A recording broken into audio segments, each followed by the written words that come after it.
श्री स्वामी समर्थ. चला तर मंडळी, आज मी तुमच्यासोबत पुन्हा एक छानसा संक्रांतीचा नवीन व्हिडिओ शेअर करत आहे. या माझ्या चॅनलवर तुम्हाला अनेक प्रकारचे वैविध्यपूर्ण व्हिडिओ बघायला मिळणार आहेत, त्यामुळे नक्की फॉलो करा.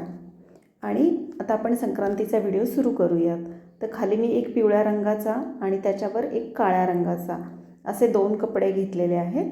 त्याच्यानंतर साईडनी बॉर्डर करण्यासाठी थोडेसे तांदूळ टाकून घेतले आहेत. आणि त्याच्यानंतर एक मी पॅच माझ्याकडे मी बनवलेला होता, तो मध्ये ठेवला आहे. एका प्लायवूडच्या गोलवर आपण कपडा लावून घेतला आहे. याच्याऐवजी तुम्ही तिथे गहू किंवा तांदूळ पण टाकू शकता. तर त्याच्या साईडनी मी हळदी कुंकाचे पॅचेस बनवले आहेत रेडी रांगोळीचे, तर ते मी ते ठेवले आहेत. याच्याऐवजी तुम्ही जर तुम्हाला असे पॅचेस नसतील तुमच्याकडे, तर तुम्ही एकसारख्या वाट्या वगैरे काही तुमच्याकडे असेल तर त्याच्यामध्ये तुम्ही हळद आणि कुंकू किंवा 2 लाल किंवा पिवळा रंग भरून या ठिकाणी तुम्ही ठेवू शकता. तर अशा पद्धतीने आपण पिवळे आणि आता लाल पॅचेस तिथे ठेवून घेतलेले आहेत. तर एक लक्षात ठेवायचं की अंतर सगळ्यांच्यामध्ये थोडंसं सारखं राहील असा प्रयत्न करायचा. आणि दोन्ही आपले पॅचेस पूर्ण करून घेतलेले आहेत आपण अशा पद्धतीने. आता पुढे बघूयात आपण काय करतोय ते. व्हिडिओ शेवटपर्यंत नक्की बघा, तुम्हाला खूप छान इंटरेस्टिंग गोष्टी ह्याच्यात समजणार आहेत. तर आता आपण एका प्लेटमध्ये तांदूळ भरून इथे ठेवले आहेत. तुम्ही खाली जर गहू टाकले तर वर तांदूळ ठेवले तर ते ऑब्व्हियसली छान दिसणार आहे. आणि तांदळावर सुपाऱ्या ठेवलेल्या आहेत 5.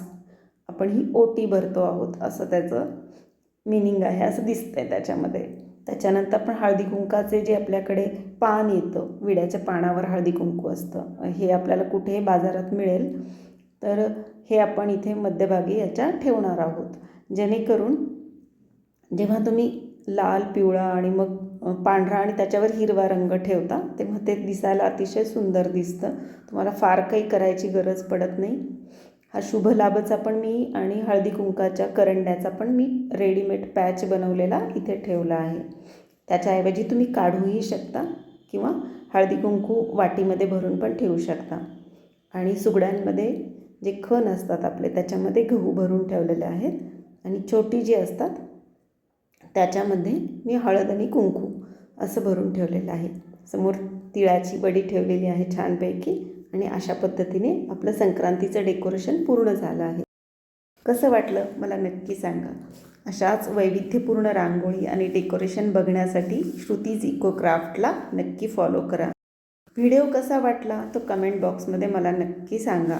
व्हिडिओ आवडला असेल तर like, share and subscribe. Thank you.